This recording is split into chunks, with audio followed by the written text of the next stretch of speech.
नमस्कार दोस्तों एवं बच्चों। पिछली वीडियो में हम लोगों ने फ्यूचर इंडेफिनिट टेंस के बारे में जाना, उसकी पहचान क्या होती है, उसका अनुवाद कैसे करते हैं। आइए एक बहुत ही महत्वपूर्ण टेंस फ्यूचर कंटीन्यूअस के टेंस के बारे में हम लोग जानेंगे आज कि इस टेंस की पहचान कैसे करते हैं और विभिन्न तरह के जो वाक्य हमारे होते हैं इसमें उनका अनुवाद कैसे करते हैं। तो आइए देखते हैं फ्यूचर कंटीन्यूअस टेंस, जिसकी हिंदी होती है अपूर्ण भविष्यकाल। पहचान: जिस हिंदी वाक्य क्रिया के अंत में रहा होगा, रही होगी, रही होगी, रहे होंगे आए तो उसे हम लोग जो है फ्यूचर कंटीन्यूअस टेंस पहचानते हैं। इस टेंस को प्रोग्रेसिव फ्यूचर भी कहते हैं। जैसे वह खेल रहा होगा, वह खेल रहा होगा। हम लोग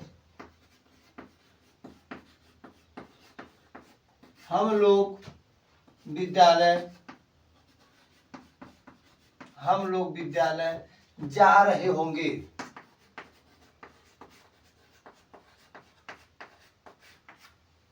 ऐसे ही बहुत से वाक्य होंगे।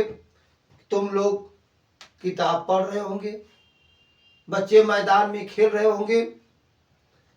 हम यहाँ देख रहे हैं कि जो हमारा वाक्य है वह खेल रहा होगा, ऐसे वाक्य हमारा है, इसके अंत में रहा होगा, रही होगी, रहे होंगे जैसे शब्द आएंगे तो तो हम इसकी पहचान जो है फ्यूचर कंटीन्यूअस टेंस के रूप में कर लेंगे। अब प्रश्न उठता है कि यदि ऐसे हमारे वाक्य रहेंगे तो उनका हम अनुवाद कैसे करेंगे। तो जब अनुवाद की बात आती है तो हम देखते हैं कि सबसे पहला वाक्य हमारा होता है वह अफर्मेटिव सेंटेंस का होता है। अफर्मेटिव सेंटेंस, जिसे हम लोग हिंदी में कहते हैं स्वीकारात्मक वाक्य। स्वीकारात्मक वाक्य। अब स्वीकारात्मक कैसे होते हैं तो हमने पिछली वीडियो में बताया था कि जब वाक्य में नहीं न हो और प्रश्न सूचक सब्जेक्ट न हो तो ऐसे वाक्य जो हमारे स्वीकारात्मक वाक्य होते हैं, जैसे ऊपर एक वाक्य हम देख रहे हैं, वह खेल रहा होगा, हम लोग विद्यालय जा रहे होंगे। तो इस वाक्य में हम देख रहे हैं कि इस वाक्य में नहीं शब्द नहीं है और साथ में हम ये भी देख रहे हैं कि इसमें प्रश्न सूचक शब्द भी नहीं है। जब ये दोनों लक्षण हमें किसी वाक्य में न दिखाई दें तो वह वाक्य हमारा जो है फ्यूचर कंटीन्यूअस टेंस का होता है, या अपूर्ण भविष्यकाल के रूप में हम जानते हैं, या प्रोग्रेसिव फ्यूचर टेंस भी उसके के नाम से उसको जानते हैं। तो यह वाक्य हमारा अफर्मेटिव का हो गया। अब कहते हैं यह अफर्मेटिव वाक्य हमारा है, उसका अनुवाद कैसे करेंगे। तो कहते हैं अफर्मेटिव वाक्य का अनुवाद करने के लिए सबसे पहले हम लोग सब्जेक्ट यानी कर्ता लिखते हैं। कर्ता, वाक्य में कर्ता को पहचानने का नियम तो पिछली वीडियो में हमने बता दिया था कि अगर कौन किसने लगाकर हम प्रश्न करेंगे वाक्य में तो हमें कर्ता प्राप्त हो जाता है। फिर कहते हैं नंबर 2 पर हेल्पिंग वर्ब यानी सहायक क्रिया। हम सहायक क्रिया लिखते हैं। सहायक क्रिया। अब इस टेंस की सहायक क्रिया क्या होती है ये जानना जरूरी है। इस टेंस सहायक क्रिया होती है विल बी, शैल बी। और कहते हैं नंबर 3 पे जो लिखना होता है यानी सहायक क्रिया के बाद एम भी यानी मुख्य क्रिया का पहला रूप और उसमें लगाते हैं आईएनजी। नंबर 3 पर लिख देते हैं हम लोग मुख्य क्रिया का पहला रूप। मुख्य क्रिया का पहला रूप लिखते हैं और उसमें लगा देते हैं आईएनजी, जोड़ देते हैं आईएनजी। फिर उसके बाद कहते हैं नंबर 4, इसके बाद ऑब्जेक्ट यानी कर्म। हम कर्म को लिखते हैं और उसके बाद जो बचता है उसे लिख देते हैं।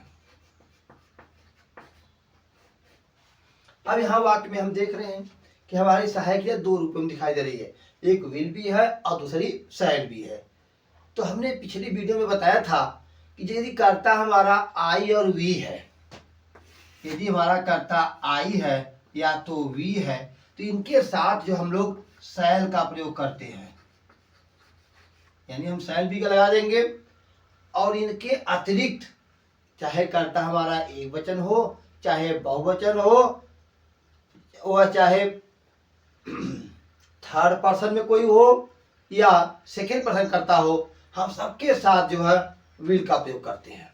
इस बात को हमने पिछली वीडियो में अच्छी बात वाली बात देखा था कि आई वी को छोड़कर जितने भी हमारे कर्ता होंगे, चाहे वह एक वचन हो चाहे बहुवचन हो, सभी के साथ हम लोग क्या करेंगे, विल बी का प्रयोग करेंगे। अब एक वाक्य देखें, उसके माध्यम से इसको हम भली बात समझ सकते हैं। जैसे वाक्य हमारा, वह खेल रहा होगा, वह खेल रहा होगा। इस तरह से वाक्य हमारे जो है हमें मिल गए हैं कि इस वाक्य का हमें अनुवाद करना है। अब अनुवाद करने की जब बात आएगी तो सबसे पहले अनुवाद करने से पहले कि कोई भी टेंस हमारा जब रहेगा तो सबसे पहले जो होता है नियम कि हम टेंस की पहचान करें कि जो दिया गया वाक्य है वह किस टेंस का वाक्य है। तो हम देख रहे हैं इस वाक्य में कि अंत में रहा होगा, रही होगी, रहे होगी ऐसे भाव मिल रहा है। तो टेंस की पहचान तो हमने कर लिया कि यह तो हमारा फ्यूचर कंटीन्यूअस टेंस है। फिर अनुवाद करने की जो दूसरा नियम कहता है कि टेंस की पहचान हो जाने के बाद हम वाक्य की पहचान करते हैं कि जो दिया गया वह वाक्य है वह कैसा वाक्य है, यानी किस तरह का सेंटेंस है। तो हम यहाँ देख रहे हैं कि यह वाक्य जो हमारा दिया गया है ये तो अफर्मेटिव सेंटेंस है, स्वीकारात्मक वाक्य है। कैसे हमने जाना इसको, तो हमने देखा कि इस वाक्य में तो नहीं है और न ही प्रश्नसूचक शब्द है। अब टेंस की पहचान तो हमने कर दिया। अब अनुवाद की बात आई, यदि अफर्मेटिव सेंटेंस है, अनुवाद कैसे करेंगे, तो नियम कहता है सबसे पहले अफर्मेटिव सेंटेंस में कर्ता लिखते हैं। अब इस वाक्य में कर्ता हमें ढूंढना है। जो वाक्य हमारा या कैसे कर्ता, तो हम कौन लगाएंगे, कौन से प्रश्न करेंगे, कौन खेल रहा होगा। तो हम देख रहे हैं कि कौन से उत्तर में क्या मिल रहा है, वह। तो वह की क्या होती है, ही। हमने ही लिख दिया। फिर उसके बाद एक कह रहा है सहायक क्रिया लिखिए। यहाँ सहायक क्रिया दो है, विल बी और शैल बी के रूप में काम कर रही हैं। तो हम जानते हैं कि जो हमारा यह ही होता है यह थर्ड पर्सन होता है। यदि थर्ड पर्सन है तो इसके साथ हम लोग जो है विल बी का प्रयोग करते हैं। तो ही विल बी हमने कर दिया, ही विल बी। फिर उसके बाद ये कहते हैं मुख्य क्रिया का पहला रूप लिखिए। तो अभी हमने मुख्य क्रियावन जानते ही हम लोग, इसमें देख रहे हैं कौन सा काम हो रहा है, तो खेलने वाला काम हो रहा है। तो खेल अंग्रेजी क्या होती है, प्ले। तो हमने पहला रूप लिख दिया प्ले और इसमें लगा दिया हमने आईएनजी। हमने इसमें आईएनजी जोड़ दिया तो हमारा वाक्य क्या हो गया, ही विल बी प्लेइंग, वह खेल रहा होगा। अगर इसमें कुछ और होता, कर्म के रूप में होता, तो इसमें हम जोड़ देते, पर नहीं है तो हमारा अनुवाद हो गया ही विल बी प्लेइंग और अंत में लगा देंगे फुल स्टॉप। और एक वाक्य देखते हैं हम लोग विद्यालय जा रहे होंगे। यह वाक्य हमने दिया था, हम लोग विद्यालय जा रहे होंगे।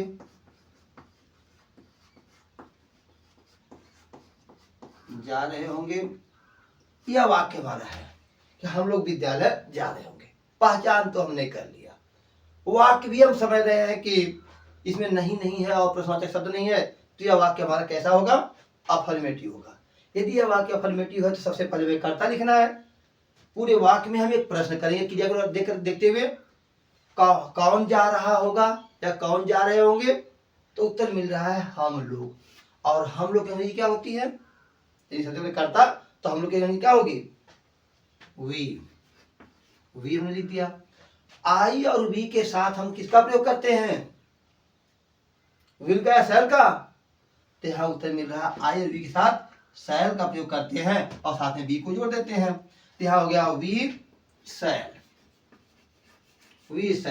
बी। अब मुख्य क्रिया का पहला रूप इस वाक्य में देख रहे हैं, मुख्य क्रिया हमारा जाना है और जाने की क्या होती है, गो, तो हमने लगा दिया गो। वी शैल बी गो और लगा देंगे इसमें क्या, आईएनजी। तो वी शैल बी गोइंग, कहाँ जा रहे होंगे भाई, क्या से तो इसमें उत्तर मिलने वाला नहीं है, तो कहा क्या से उत्तर नहीं मिला, फिर तुरंत हम कहाँ से प्रश्न करते हैं, कहाँ जा रहे होंगे, तो उत्तर मिल रहा है विद्यालय। तो we shall be going to school और लगा देंगे फुल स्टॉप। तो इस तरह से हमारा जो वाक्य होगा, हम लोग विद्यालय जा रहे होंगे का अनुवाद बन जाएगा we shall be going to school. अब इसी तरह से और भी हम वाक्य देखते हैं।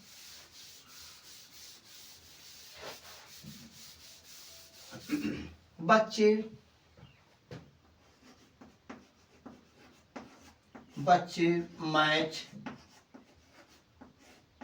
मैच खेल रहे होंगे,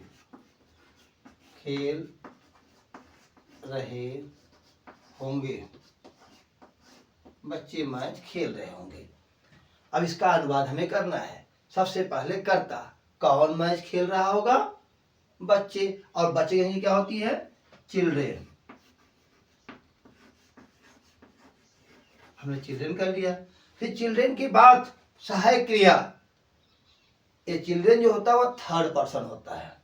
फ्यूचर टेंस में एक वचन बहुवचन की बात नहीं की जाती, वहां तो पर्सन चलते हैं, पर्सन के अनुसार सहायक क्रिया लगती है। यदि फर्स्ट पर्सन कोई है, जैसे आई और वी फर्स्ट पर्सन होता है, इसके साथ सर लगाते हैं। बाकी जो भी अन्य पर्सन हमारे होंगे, चाहे वह सेकेंड हो चाहे थर्ड, सभी के साथ हम क्या लगाते हैं, विल बी का प्रयोग करते हैं। तो यहाँ पर चिल्ड्रेन थर्ड पर्सन है, इसके साथ हम लोग क्या लाएंगे, सहायक क्रिया will be. Children will be, और उसके बाद जो यह हमारा खेल मुख्य क्रिया है, खेलना, और खेलने की क्या होती है, प्ले, तो हमने लग दिया यहाँ पर प्ले, और इसमें जोड़ दिया हमने आईएनजी। तो हमारा वाक्य हो गया क्या, चिल्ड्रेन विल बी प्लेइंग। अब बच रहा है क्या, मैच, क्या खेल रहे होंगे, तो उत्तर मिल रहा है मैच, यानी कर्म के रूप में हमारा क्या हो गया, मैच, प्लेइंग द मैच, हमने लिख दिया MATCH और लगा देंगे फुल स्टॉप। इस तरह से हमारा अनुवाद हो जाएगा। यदि कोई सेकेंड पर्सन करता मिल जाए, जैसे तुम लोग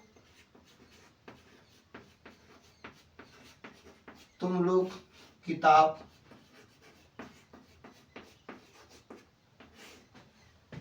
खोल रहे होगे, तुम लोग किताब खोल रहे होंगे, यहाँ फुल स्टॉप कर दिया हमने। अब देखिए, तुम लोग हैं, तुम लोगों की क्या होती है, यू होती है, हमने यू लिख दिया। यू सेकेंड पर्सन होता है, इसके साथ आगे हम क्या लाएंगे, विल बी का प्रयोग करेंगे। तो यू विल बी मुख्य क्रिया, सॉरी खोल नहीं, खेल रहे होंगे, क्या गलत हो गया है, इसको थोड़ा सुधार लेंगे हम लोग, खेल रहे होंगे। तो खेलना जी क्या होती है, प्ले, यू विल बी, और सॉरी खोल हमारा सही था, क्योंकि खोलना शब्द था, हमने उसको खेल समझ लिया। तो यू विल बी, और खोलना जो होती है open, you will be open, और इसमें हमने लगा दिया ING, opening. You will be opening, क्या खोल रहे होंगे भाई, आप कह रहे हैं किताब आप खोल रहे होंगे, ओपनिंग द बुक, और लगा देंगे फुल स्टॉप। थोड़ा यहाँ पर कंफ्यूजन हो गया था, उसको हम सही कर लेंगे। अब अगला वाक्य देखिए,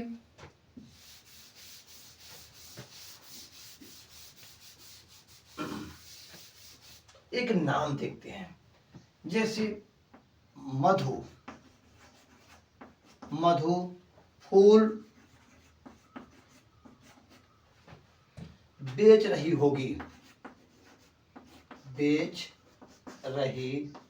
होगी, इसका अनुवाद हमें करना है। तो सबसे पहले हम टेंस की पहचान तो हमें हो रही है, स्पष्ट रूप से हो रही है, इसमें रहा होगा, रही होगी, रहे होंगे, ये शब्द मिल रहे हैं। पहचान तो हो गई हमारी। वाक्य भी पहचान हमने कर लिया। इसमें नहीं शब्द तो नहीं दिखाई दे रहा है और न ही प्रश्न सूचक शब्द दिखाई दे रहे हैं। फिर जब प्रश्न सूचक और नहीं शब्द न हो वाक्य में तो कैसा वाक्य हो सकता है? तो आप लोग यही कहेंगे ये तो अफर्मेटिव वाक्य होता है, सूचनात्मक वाक्य होता है। और ऐसे वाक्य का अनुवाद करने के लिए सबसे पहले हम क्या लिखते हैं? कर्ता यानी सब्जेक्ट लिखते हैं। तो हम इसमें कौन कौन बेच रही होगी? मधु। और मधु नहीं क्या होती है? मधु। हमने मधु की मधु लिख दिया, मधु। फिर उसके बाद सहायक क्रिया मधु थर्ड पर्सन, तो हम लगा देंगे will be. Madhu will B, Madhu will B. उसके बाद बेचना, और बेचना की होती है सेल, हमने सेल कर दिया और उसमें लगा दिया ING, selling. Madhu will be selling. उसके बाद मुख्य क्रिया, अब देख रहे हैं मुख्य क्रिया इसमें हो गया हमारा कर्म। क्या बेच रही होगी? फूल बेच रही होगी, तो सेलिंग द फ्लावर, और लगा देंगे फुल स्टॉप। इस तरह से वाक्य का अनुवाद हमारा हो गया। अब प्रश्न उठता है कि यदि यह वाक्य स्वीकारात्मक न होकर के क्या हो जाए? हमारा वाक्य नकारात्मक हो जाए।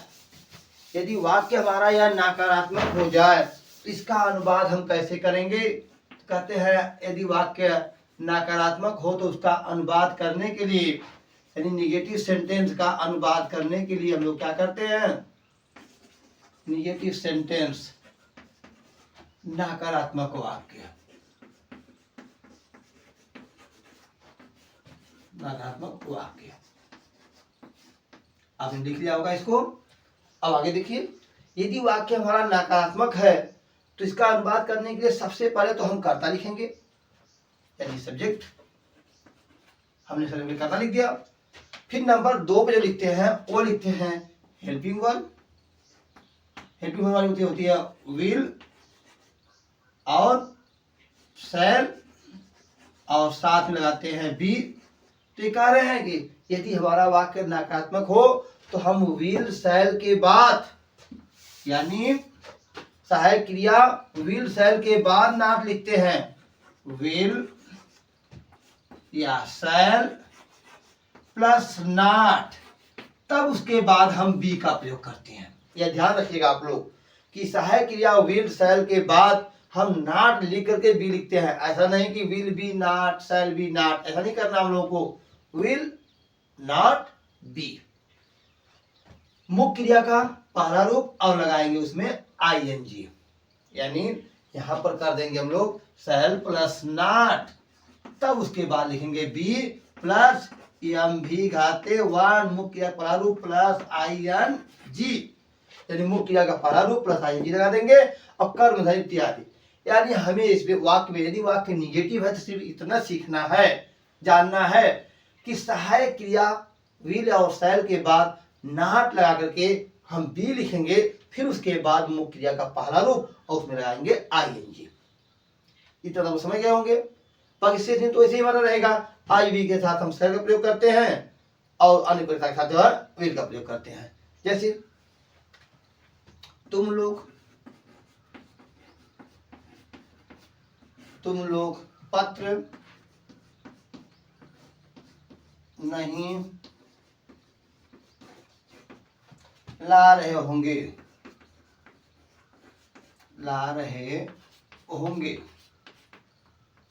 अब देख लीजिए इसको, आपको ये वाक्य हमारा कैसा है? टेंस की पहचान तो हम लोग कर ही लिए हैं कि रहा होगा, रही होगी, रहे होंगे, तो हमारा टेंस हो गया फ्यूचर कंटीन्यूअस टेंस। अब वाक्य कैसा है? जब वाक्य में नहीं शब्द आ जाए तो वह वाक्य हमारा निगेटिव बन जाता है, नकारात्मक बन जाता है। और ऐसे निगेटिव या नकारात्मक वाक्य का अनुवाद करने के लिए हम देख रहे हैं यहाँ पर नहीं शब्द आ चुका है, तो अनुवाद करने के लिए सबसे पहले हम कर्ता लिखेंगे, जिसे अंग्रेजी में सब्जेक्ट कहते हैं। फिर उसके बाद सहायक क्रिया यानी हेल्पिंग वर्ब विल और शैल का प्रयोग करेंगे, फिर प्लस नॉट लिख करके बी लिख करके मुख्य क्रिया में आईएनजी लगाएंगे। चलिए देखते हैं अनुवाद। इस वाक्य में सबसे पहले कर्ता लिखना है। कर्ता कौन पत्र नहीं डाला होगा? तुम लोग। और तुम क्या होती है? यू। हमने यू लिख दिया। यू के बाद यू विल लगा देंगे क्योंकि हमारा सेकेंड पर्सन है। यू विल, अब यहां पर नॉट, फिर इसके बाद be. You will not be, यही ध्यान देना है। सहायक क्रिया विल या शैल के बाद नॉट लिख करके हमें बी लिखना होता है। तो यू विल नॉट बी, और उसके बाद मुख्य क्रिया लाना, और लाने में जो होती है ब्रिंग, BRING, और उसमें जोड़ देंगे ING। ब्रिंगिंग क्या ला रहे होंगे, कहते हैं पत्र और लेटर। इस तरह से हमारा वाक्य अनुवाद हो गया। You will not be bringing the letter या लेटर। फिर आगे देखिए एक वाक्य और देखते हैं। वे लोग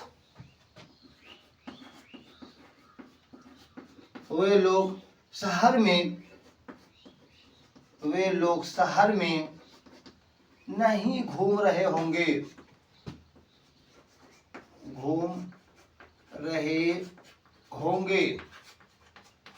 अब इसका अनुवाद में करना है। हम नहीं देख रहे हैं, रहा होगा, रही होगी, रहेंगे, देख रहे हैं। यदि समय मिल रहा है तो अनुवाद करने का नियम, सबसे पहले कर्ता, हमने कर्ता के रूप में क्या, कौन नहीं घूम रहा होगा, वे लोग, और वे लोग क्या होती है, दे, हमने दे लिख दिया। दे के साथ सहायक क्रिया, दे के साथ सहायक क्रिया विल, दे विल। फिर उसके बाद नॉट, दे विल नॉट, अब उसके बाद तुम क्या लिखना है, बी लिख करके मुख्य क्रिया में ING लगाना है। तो यहाँ घूमना, और घूमना जो होती है वॉक, और इसमें लगा दिया हमने ING। They will not be walking, कहाँ घूम रहे होंगे, कह रहे हैं शहर में, वॉकिंग इन द सिटी। तो इस तरह से हमारा जो वाक्य है उसका अनुवाद हमारा हो गया कि they will not be walking in the city. अब अगर वाक्य और देखना है तो कोई देख सकते हैं हम लोग। जैसे हम देखते हैं कोई फर्स्ट पर्सन, हम लोग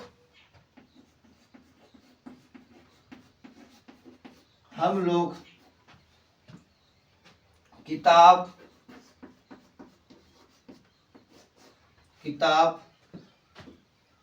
खरीद रहे हो, हम लोग किताब नहीं खरीद रहे होंगे।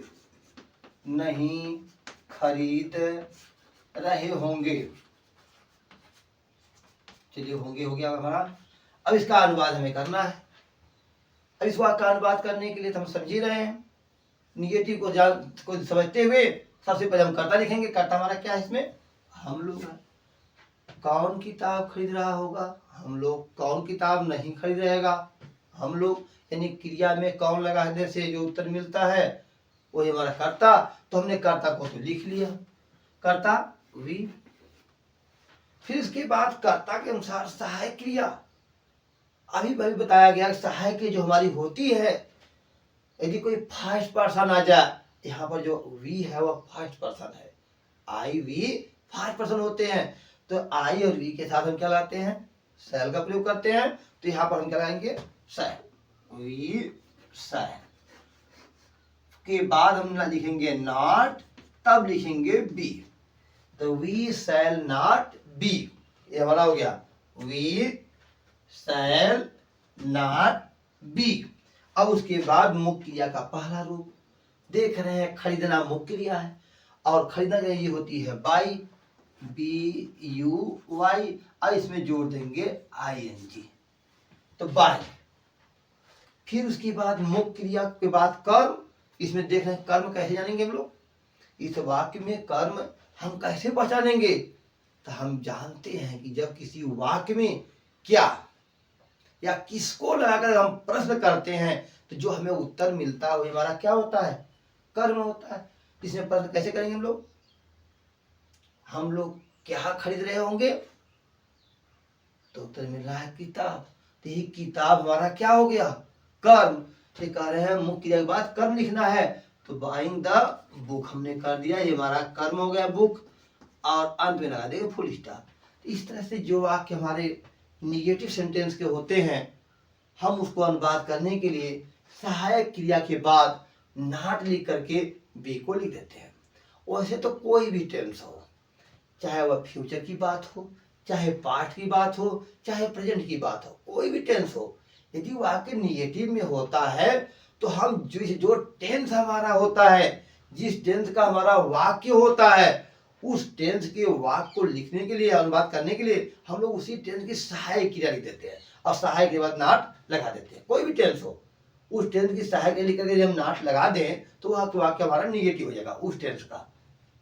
अब इसी टेंस का अनुवाद यदि हमें इंट्रोगेटिव में करना हो तो आप लोग नोट करें, यदि वाक्य इंट्रोगेटिव में दिया गया हो तो अनुवाद हम कैसे करेंगे।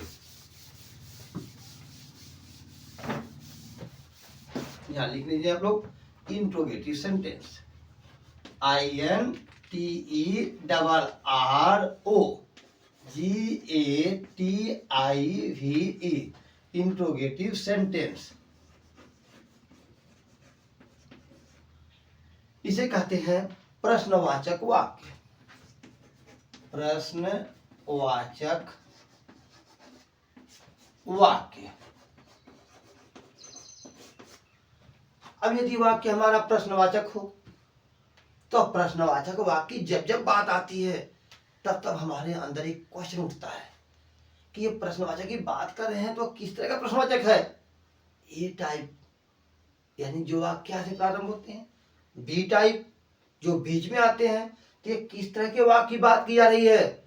तो आइए हम सीखते हैं, यदि वाक्य हमारा क्या से प्रारंभ हो, यानी यदि वाक्य हमारा ए टाइप का हो, जिसे हम लोग सिंगुलर इंट्रोगेटिव या सिंगल इंट्रोगेटिव कहते हैं। यदि वाक्य हमारा ए टाइप का हो, यानी क्या से प्रारंभ होने वाला वाक्य, ए टाइप, क्या से प्रारंभ होने वाला वाक्य। हम लोग सीखेंगे इंट्रोगेटिव सेंटेंस में ए टाइप के वाक्य जो होते हमारे हैं उनका अनुवाद हम कैसे करेंगे। तो सबसे पहले कोई भी टेंस हो, यदि ये टाइप का है तो हम जानते हैं सबसे पहले हम सहायक क्रिया लिखते हैं। तो इस टेंस की भी सबसे पहले हम लोग क्या लिखेंगे, सहायक क्रिया यानी हेल्पिंग वर्ब। सहायक क्रिया, सहायक क्रिया हेल्पिंग वर्ब, जिसको कहते हैं हम लोग एडवर्ब हेल्पिंग वर्ब। क्या होती है सहायक क्रिया उसकी, विल बी, विल और शैल होती है। नंबर 2 कर्ता लिखते हैं यानी सब्जेक्ट लिखते हैं। फिर उसके बाद देखिए ध्यान दीजिए, जो बी हमारा शब्द है वह कर्ता के बाद नाट आता है, कर्ता के बाद आता है, सॉरी कर्ता के बाद बी आता है। और उसके बाद हम लोग लिखते हैं मुख्य क्रिया का पहला रूप, मुख्य क्रिया का पहला रूप प्लस ING। और 5वें नंबर लिखते हैं कर्म, धन इत्यादि, यानी जो बचा। और अंत में लगा देते हैं प्लस क्वेश्चन मार्क। अब ये समझिए ध्यान से, सारे नियमों का, सारे टेंसों का एक ही नियम अनुवाद करने का है, चाहे ये टाइप होते हैं। कोई भी टेंस हो, यदि ये टाइप का वाक्य है तो उस टेंस की सहायक क्रिया पहले लिखते हैं। क्योंकि हम पढ़ रहे हैं फ्यूचर कंटीन्यूअस टेंस, और फ्यूचर कंटीन्यूअस टेंस की सहायक क्रिया होती है विल बी और शैल बी, लेकिन हम केवल सहायक क्रिया के रूप में विल या शैल को पहले लिखते हैं और कर्ता के बाद बी लगा देते हैं। यह ध्यान देने की बात है। फिर उसके बाद मुख्य क्रिया का पहला रूप और कर्म लिखते हुए अंत में क्वेश्चन मार्क को लगा देते हैं। जैसे कि वाक्य देखते हैं, क्या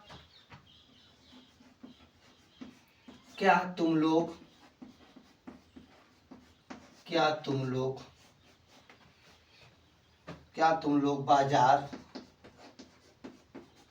में घूम रहे होंगे।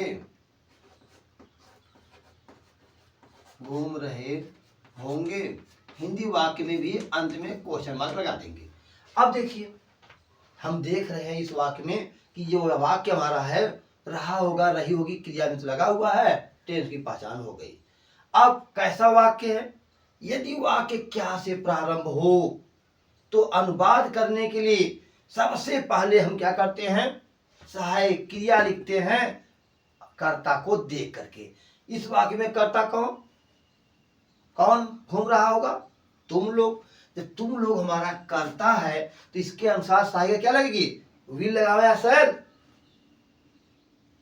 तो हम सहायक क्रिया विल का प्रयोग करेंगे। तो हमने क्या लगा दिया? विल। विल हमने लगा दिया क्योंकि यह सेकंड पर्सन होता है और सेकंड पर्सन हम लोग विल का प्रयोग करते हैं। विल हमारा हो गया। उसके बाद कहते हैं कि कर्ता लिखिए। कर्ता हमारा तुम लोग, हमने तुम लोग का अनुवाद कर लिया, विल यू। कर्ता के बाद क्या लिखेंगे? ध्यान देने वाली बात यही है हमारी, कर्ता के बाद बी लिखते हैं। अक्सर बच्चे गलती क्या करते हैं? विल बी शैल बी साथ ही लिखकर कर्ता लिख देते हैं और वहीं उनसे गलती हो जाती है। ऐसा हमें नहीं करना है। हम लोग कर्ता के बाद ही बी का प्रयोग करेंगे। तो will you be, will you be. अब उसके बाद मुख्य क्रिया, और मुख्य क्रिया क्या हमारी है? घूमना। और घूमना में जो होती है वॉक, आईएनजी लगा देंगे, walking. Will you be walking? कहाँ घूम रहे होंगे? कह रहे हैं बाजार में। Walking in the market. यदि हम बाजार का बाजार भी लिख दें वह गलत नहीं होगा, लेकिन हम जानते हैं कि बाजार की मार्केट होती है, हमने मार्केट लिख दिया और अंत में लगा दिया क्वेश्चन मार्क। इस तरह से हमारा वाक्य अनुवाद हो गया कि तुम लोग बाजार में घूम रहे होंगे, you will be walking in the market. एक वाक्य और देखते हैं। वे लोग, सॉरी, हमें तो क्या करना होगा? तो यहां लगाते हैं क्या। क्या वे लोग फूल, क्या वे लोग फूल खरीद रहे होंगे? खरीद रहे होंगे, अंत में क्वेश्चन मार्क। अब बच्चों देखिए, इसका अनुवाद हमें करना है। अब इसका अनुवाद करने के लिए तो हम टेंस की पहचान तो कर लिए हैं। अब उसके बाद वाक्य की पहचान की बात आ गई, तो हम देख रहे हैं कि हमारा वाक्य क्या से प्रारंभ हो रहा है। तो यह वाक्य कैसा हो गया? इंट्रोगेटिव ए टाइप का वाक्य हो गया, क्योंकि जब क्या से वाक्य कोई प्रारंभ होता है तो इंट्रोगेटिव सेंटेंस का होता ही है, साथ में उसको ए टाइप करते हैं और उसके अनुवाद करने के यह नियम बनते हैं। फिर सबसे पहले सहायक क्रिया, वे लोग के अनुसार सहायक क्या लगेगी? विल। हम लगा देंगे विल, विल। फिर उसके बाद वे लोग दे, विल दे। फिर उसके बाद विल दे अब खरीद रहे होंगे, तो यहाँ दे के बाद में बी लिख करके मुख्य क्रिया का पहला लगाना है। तो विल दे बी बाइंग, अब लगा दिया हमने ING. Will they be buying, क्या खरीद रहे होंगे? तो कह रहे हैं फूल खरीद रहे होंगे। Will they be buying flower, flower, और अंत में लगा देंगे क्वेश्चन मार्क। तो will they be buying the flower. यहाँ पर यदि हम फ्लावर से भी लिख दें तो यह भी हमारा गलत नहीं होगा, क्योंकि फूल भाई बहुत ज्यादा फूल होंगे, एक भी हो सकता है, बहुत लोग मिलकर एक भी कहते हैं जगह दें। यहाँ पर बहुत हमें इसमें परेशान होने की जरूरत नहीं है। तो will they be buying the flowers या फ्लावर। चलिए आगे देखते हैं। अब प्रश्न उठता है कि यह वाक्य हमारा ये टाइप करना हो, बल्कि यह वाक्य हमारा कैसा हो जाए? हो तो इंट्रोगेटिव ही, लेकिन इंट्रोगेटिव का दूसरा रूप बन जाए, ए टाइप के बजाय क्या हो जाए? बी टाइप का वाक्य हो जाए, यानी बी टाइप के वाक्य। बी टाइप यानी बी टाइप का, बी टाइप सेंटेंस होगा तो क्या करेंगे इसके लिए? हम लोग कहते हैं कि बी टाइप का सेंटेंस है तो अनुवाद करने के लिए सबसे पहले हम क्या लिखते हैं? पहले बी टाइप को समझ लें हम लोग अच्छी तरह से। ये जो बी टाइप का सेंटेंस होता है यह वह वाक्य होता है जिसके बीच में प्रश्न हो जाता है, यानी प्रश्न सूचक शब्द कहाँ आता है? बीच में आए, बीच में आए। यदि प्रश्न शब्द बीच में आता है, बीच में आए। अच्छा, ये प्रश्न शब्द क्या होते हैं? कहते हैं क्या, कब, कैसे, कहाँ, यानी व्हाट, व्हाई, व्हेन, वेयर। जैसे शब्द जो हमारे होते हैं जिनके बीच में आते हैं ये हमारे जो है बीज वाक्य होते हैं। ऐसे वाक्यों में बात करने के लिए कहते हैं सबसे पहले आप उन्हीं प्रश्न सूचक शब्द के लिए लिखिए जो प्रश्न बना रहे हैं, यानी प्रश्न सूचक शब्द की अंग्रेजी लिखा जाता है, शब्द की अंग्रेजी जिसको कहते हैं क्वेश्चन वर्ड। फिर नंबर 2 पर लिखते हैं हम लोग कर्ता के अनुसार सहायक क्रिया, जो हमारे जैसी कर्ता मिलेगा हमें वाक्य में उसी के अनुसार लगा देंगे सहायक क्रिया। लेकिन ध्यान रखेंगे सहायक क्रिया क्या है हमारी सहायक क्रिया, कहते हैं विल और शैल है, बी को कर्ता के बाद लिखेंगे। नंबर 3 पर लिखते हैं कर्ता, फिर उसके बाद 4 पर लिखते हैं बी, यानी कर्ता के बाद बी, जो हम विल बी शैल बी सहायक में लिखते थे अब वह बी हमारा कर्ता के बाद आएगा।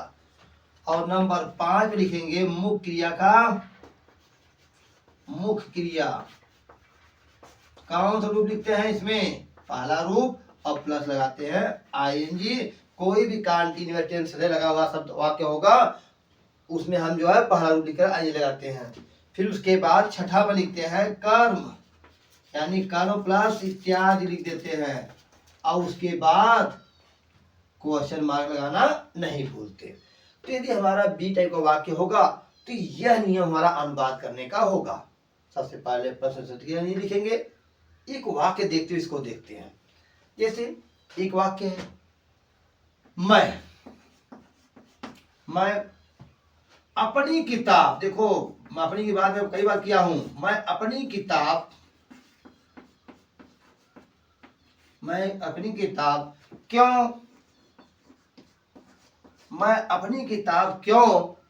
बेच रहा हूंगा।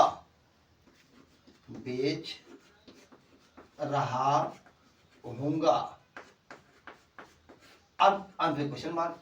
अब देखिए सबसे पहले दिए गए वाक्य हम पहचान करेंगे कौन सा टेंस है, रहा होगा, रही होगी, रहे होंगे, ये तो दिख रहा है, लग रहा है फ्यूचर कंटिन्यूअस टेंस है। ठीक है, कैसा वाक्य है, बीच में एक क्वेश्चन मार्क आ गया, ये तो हमारा इंट्रोगेटिव हो गया। अब इंट्रोगेटिव कैसा इंट्रोगेटिव कहते हैं तो बी टाइप का इंट्रोगेटिव हमारा हो गया क्योंकि बीच में आया है। अब ऐसा कैसे बात करेंगे इसका, कहते हैं सबसे पहले प्रश्न सूचक शब्द की ही अंग्रेजी लिखेंगे। तो यहाँ पर जो हमारा क्यों आ गया है तो क्यों ये क्या होती है, वाई की बात कहते हैं कर्ता के अनुसार सहायक क्रिया। सहायक क्रिया तो 2 है, विल और शैल है, लेकिन इसमें कर्ता कौन है, इनमें किसको लगा दे हम, देख रहे हैं कौन बेच रहा होगा, मैं, जो हमारा यह मैं है वह हमारा कर्ता है। यदि यह कर्ता है तो इसकी अंग्रेजी क्या होती है, आई, एक कौन सा पर्सन है, आई और भी फर्स्ट पर्सन होता है। तो यहाँ पर यह फर्स्ट पर्सन है, यदि यह फर्स्ट पर्सन है तो सहायक क्रिया हम क्या लगाएंगे, विल या शैल, तो वाई शैल हमने लिख दिया, वाई शैल। फिर उसके बाद कर्ता, कहते हैं कर्ता लिखिए, यानी सब्जेक्ट लिखिए अपना, हमने सब्जेक्ट लिखा क्या, आई, तो वाई शैल आई। फिर उसके बाद B, Y shell I B, हमने बी लिख दिया, वाई शैल आई बी। कह रहे हैं कि बेचना मुख्य क्रिया, सेलिंग, सेलिंग, क्या बेच रहे होंगे, अपनी किताब। और आप लोग भली भांति जानते हैं कि जो अपनी की अंग्रेजी होती है, हमने पिछली वीडियो में बता दिया था कि कर्ता के अनुसार चलती रहती है। यदि कर्ता आई है तो अपनी अंग्रेजी क्या लगाएंगे हम लोग, माई लगाएंगे। ही रहेगा तो क्या लगाएंगे, हिज का प्रयोग करेंगे, यानी ही है तो हिज लगा देंगे। अगर दे है तो क्या लगाएंगे, देयर। वी है तो आवर, यानी वी अगर हमारा करता है क्या लगाएंगे हम लोग, आवर का प्रयोग कर देंगे। तो इस तरह से यहाँ पर हमारा कर्ता आई है तो अपनी क्या होगी, माई, और किताब की होती है बुक, और अंत में लगा देंगे क्वेश्चन मार्क। इस तरह से हमारा बी टाइप का वाक्य अनुवाद बन जाएगा कि why shall I be selling my book. एक वाक्य और देखते हैं हम लोग। तुम लोग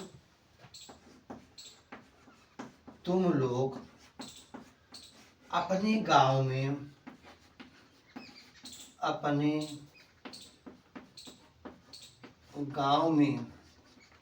तुम लोग अपने गांव में क्यों नहीं कहा, तुम लोग अपने गांव में कहाँ जा रहे होंगे, तुम लोग अपने गांव में कहाँ जा रहे होंगे। अब इस वाक्य को देख लीजिए, पहचान तो रहा होगा, रही होगी, रहे होंगे, फ्यूचर कंटिन्यूअस या प्रोग्रेसिव टेंस हमारा हो गया। अब पहचान तो हो गई, कैसा वाक्य, कहाँ आ गया है। यदि वाक्य में कहाँ आ गया बीच में तो कन्फर्म है, आप लोग जानते हैं कि यह वाक्य हमारा कैसा हो जाएगा, इंट्रोगेटिव। और इंट्रोगेटिव कैसा, बी टाइप का। अब ऐसे वाक्य का हमें अनुवाद करना है, तो ऐसे वाक्य का अनुवाद करने के लिए हम क्या करेंगे, तो सबसे पहले हम लोग प्रश्नसूचक संज्ञा में लिखेंगे जो कहाँ है, और कहाँ में क्या होती है, वेयर। वेयर हो गया हमारा। कर्ता के अनुसार सहायक क्रिया, कौन भाई जा रहा होगा, तुम लोग के अनुसार सहायक क्रिया क्या होगी, विल, वेयर विल। फिर उसके बाद कर्ता क्या है इसमें, तुम लोग, और तुम लोग क्या होती है, यू। फिर उसके बाद हम लोग क्या करेंगे, कर्ता के बाद भी का प्रयोग करेंगे, where will you be, where will you be. और उसके बाद जाना का जो होगी गो, हम लगा देंगे यहाँ गो, आईएनजी हो गया हमारा गोइंग। तो where will you be going, कहाँ जा रहे होंगे, कह रहे हैं गांव में, in the village, in the village. और अंत में लगा देंगे क्वेश्चन मार्क। इस तरह से जो हमारा वाक्य बना वह इंट्रोगेटिव भी टाइप का वाक्य कंप्लीट हो गया। अब यदि यही वाक्य जिसको हम लोग देख रहे हैं ए टाइप बी टाइप के रूप में, कभी कभी यही वाक्य हमारा इंट्रोगेटिव और निगेटिव हो जाता है।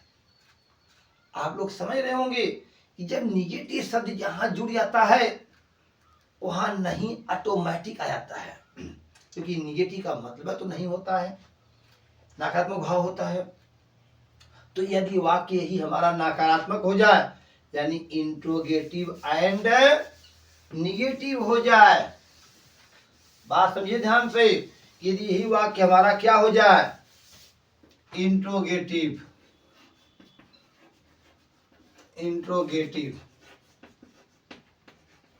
एंड निगेटिव,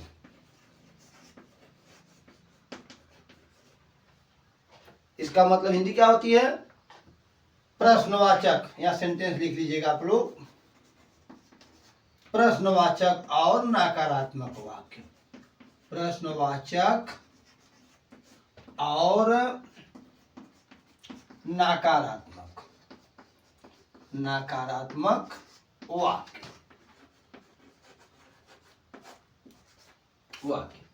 कह रहे यदि वाक्य हमारा प्रश्नवाचक के साथ साथ नकारात्मक भी हो जाए, नहीं शब्द भी आ जाए, तो ऐसे वाक्यों का अनुवाद हम कैसे करेंगे।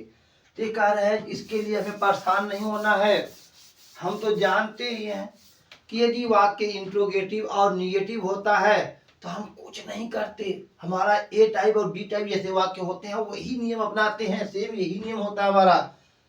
सिर्फ का सिर्फ कर्ता के बाद हम क्या लगा देते हैं, नाट लगा देते हैं, यही नियम होगा। सबसे पहले यदि बी टाइप का वाक्य होगा, यदि हमारा बी टाइप का होगा, इंट्रोगेटिव निगेटिव में भी ए टाइप बी टाइप के वाक्य होते हैं, क्या वे लोग नहीं जा रहे होंगे, वे लोग कहाँ नहीं जा रहे होंगे, यहाँ क्या शुरू हो रहा है, बीच में कहाँ आ रहा है, नहीं दोनों में लग रहा है।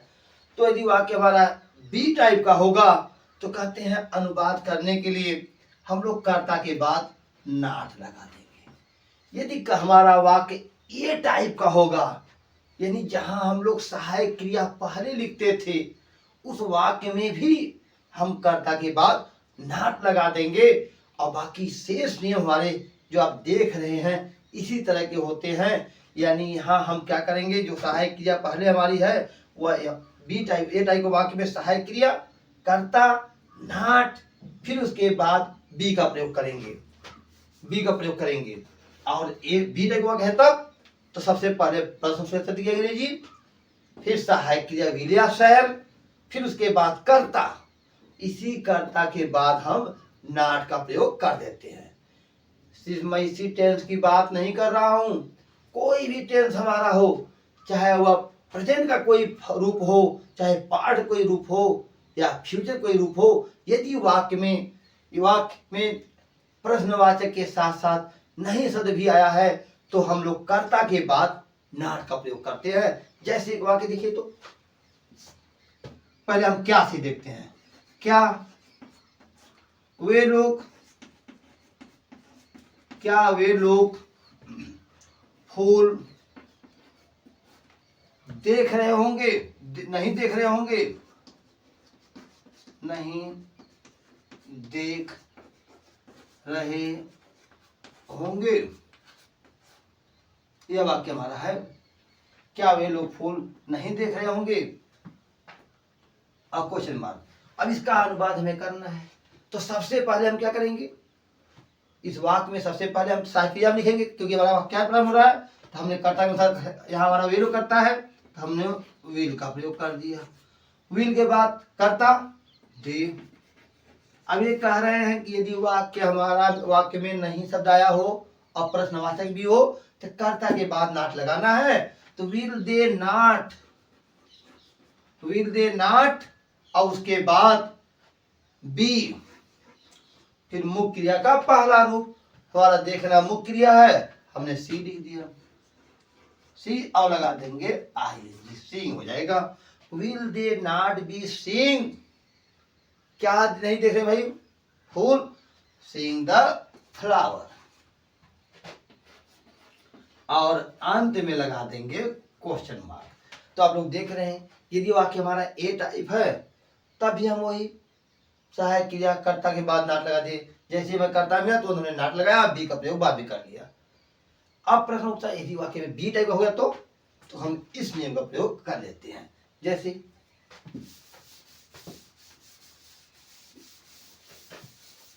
जैसे मोहन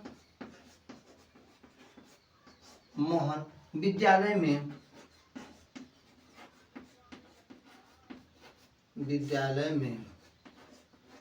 मैच क्यों नहीं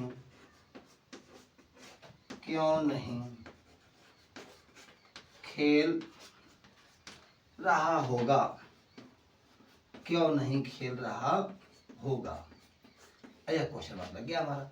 अब देखिए हम सबसे पहले वाक्य की पहचान करेंगे, तो वाक्य की पहचान तो हमारे हो गई कि इंट्रोगेटिव और निगेटिव वाक्य है।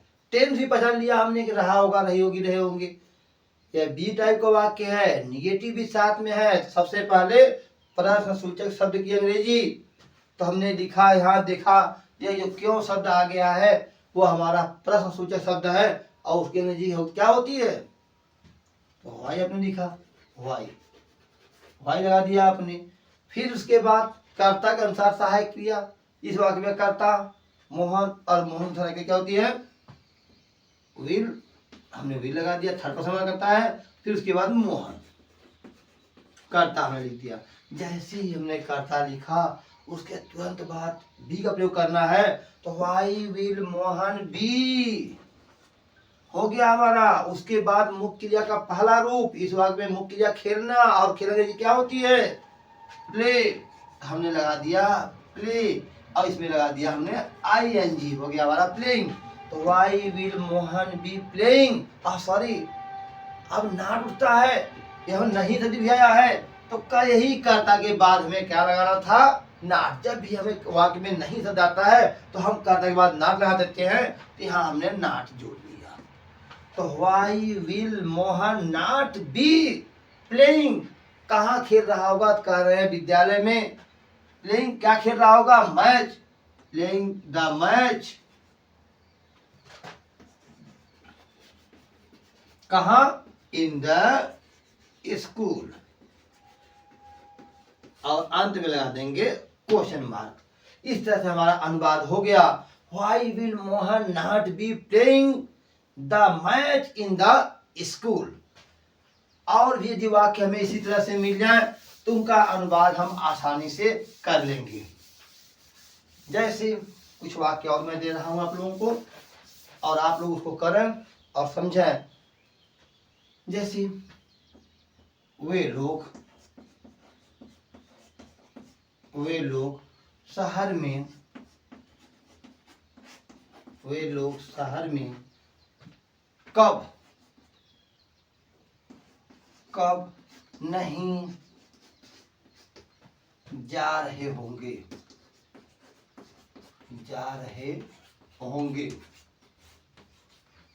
अब यह वाक्य है हमारा, इसका अनुवाद हमें करना है। तो हम लोग देख रहे हैं कि सबसे पहले तो वाक्य पहचान कर लेंगे हम लोग। पहचान हमारी हो गई तो यहाँ पर सबसे पहले हमारा कब, और कब निकालती है व्हेन विल हमारा कर्ता क्या है, दे है, तो हमने विल लगा दिया।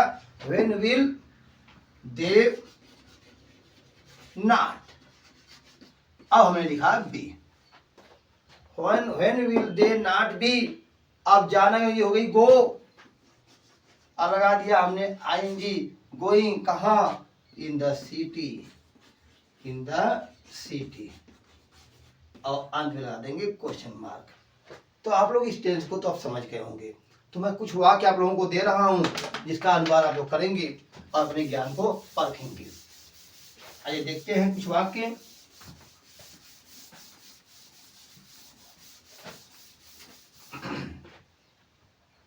बच्चे अपनी किताब पढ़ रहे होंगे।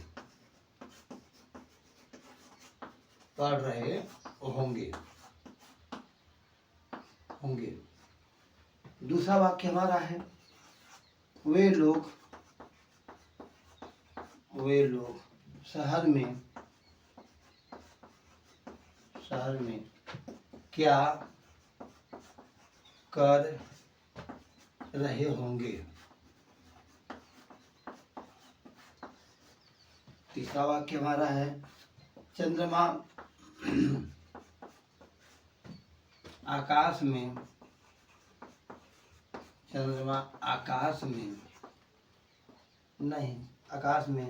नहीं चमक रहा होगा।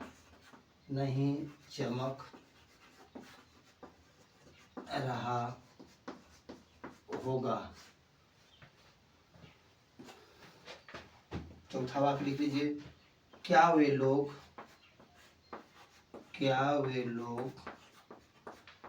अपने गांव में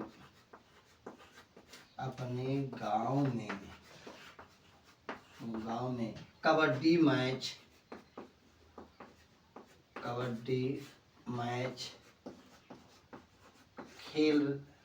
नहीं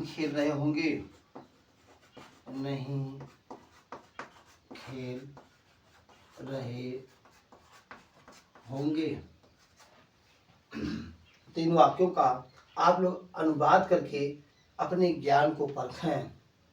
तो इसी के साथ आज की वीडियो हम यही समाप्त करने जा रहे हैं। मैं समझता हूं कि आप लोग इसको आसानी से समझ लिए होंगे। धन्यवाद।